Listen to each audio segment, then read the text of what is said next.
ওযু করে সিজদায় লুটিয়ে পড়ে চোখের পানি ছেড়ে আল্লাহরে পাপের স্বীকৃতি দেন। আল্লাহ, এমন কোন জুলুম নাই, গুনাহ নাই আমি করি নাই, সগীরা কবিরা, জেনে না জেনে, ইচ্ছায় অনিচ্ছায়, শিরকি বেদাতি সব গুনাহ করেছি। আল্লাহ, আকাশের নিচে জমিনের উপরে আমার চেয়ে বড় গুনাহগার আর কেউ নাই।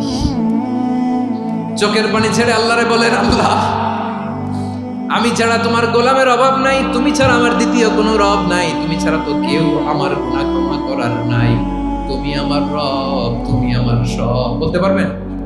এই তাকরীর আমার পটুয়াখালীর ভাই, এই স্বীকৃতিটা দেখতে আল্লাহ বড্ড ভালোবাসে, কারণ আমরা সবাই গুনাহগার। আমরা সবাই কি? বিশ্বনবী বলেন, কুল্লুকুম খাত্তাউন, বানি আদম, তোমরা সবাই পাপী। সবাই কি?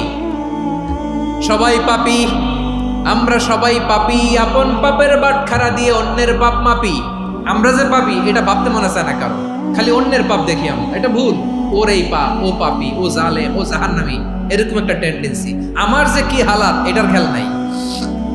খেয়াল করতে হবে যে আমি সবচেয়ে বড় পাপী, ঠিক কিনা বলেন? পাপ করি নাই এমন কেউ আছি? হ্যাঁ, আছি। কেউ না জানলেও জানে কে আমার পাপের ঘটনা? বিনা জান